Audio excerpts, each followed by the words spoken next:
Hey fam, welcome back. Real quick, where are you watching from? Couch? Office break? Hiding from your manager in the bathroom?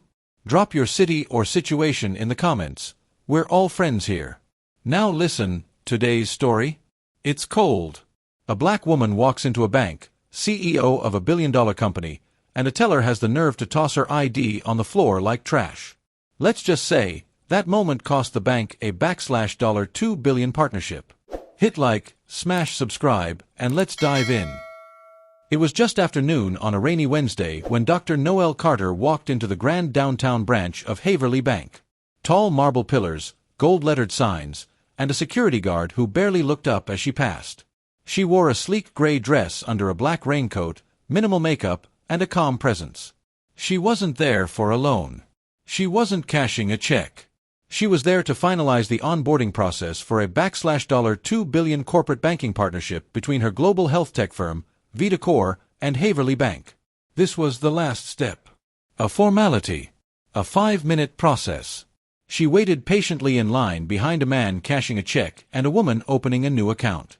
Eventually, she stepped forward to the teller window. The teller didn't look up. ID, he muttered. Noelle handed over her ID and corporate bank letter. The man glanced at it briefly, squinting. "You're here for what exactly?" he asked. Noelle smiled. "Corporate onboarding. I have an appointment. My name should be on file." He squinted again, barely reading. Then suddenly said, "This doesn't look real. Where'd you get this ID?" Noelle blinked. "Excuse me." The man turned her driver's license over like it was counterfeit, smirked slightly, then dropped it. "Not on the desk. Not in a tray." He literally let it fall to the floor. "One SEC," he said, reaching for the phone like nothing had happened. Noelle didn't move. She stared at the ID on the floor. Then slowly crouched down, picked it up, and calmly placed it back on the counter. "I'm sorry," she said, still level. "Could you repeat your name?" He paused, confused. "Excuse me." "Your name," she said again, with perfect control. "Just want to make sure I record it correctly." Martin," he mumbled. "Why?" Noelle gave the smallest smile.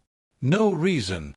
She took her documents back, turned without a word, and walked toward the elevators at the back.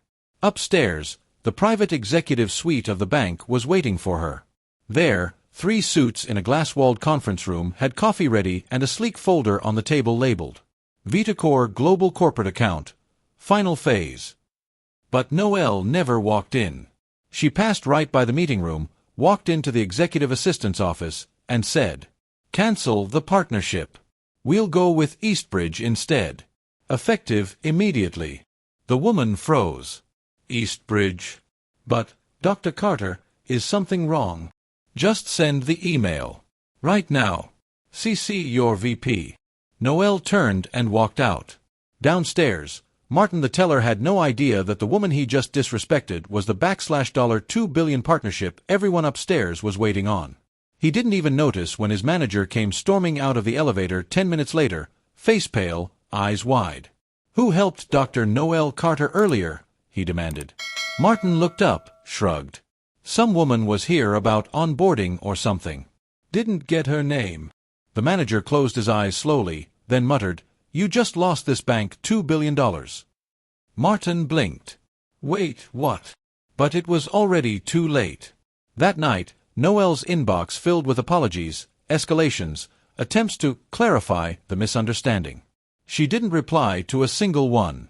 Instead, she scheduled a video call with Eastbridge Bank the next morning and transferred the full corporate account and investment trust in under 48 hours. Eastbridge sent her a handwritten letter, a small gift, and, more importantly, respect. As for Haverly Bank, they spent the next 6 months trying to recover the reputational damage, especially when word quietly spread that the deal had collapsed not because of policy, but because one of their tellers had tossed a CEO's ID on the ground without blinking. They offered private apologies. They issued a quiet termination. But they never heard from Noelle again. Because Noelle wasn't interested in a spectacle. She was interested in principle. And when someone shows you they don't respect you before they even know your name, Asterisk asterisk, you don't argue. You walk away. Quietly. Powerfully. Completely. Asterisk asterisk. Have you ever been treated like you didn't belong, until someone realized who you were? What would you do if a bank employee tossed your ID on the floor? Drop your story in the comments. We want to hear how you handle situations like this. And if this story hit a nerve, hit that like button, share it with someone who needs to hear it, and don't forget to subscribe for more stories that remind the world. Respect isn't optional. And power doesn't always raise its voice. Sometimes it just walks away, with $2 billion. See you in the next one.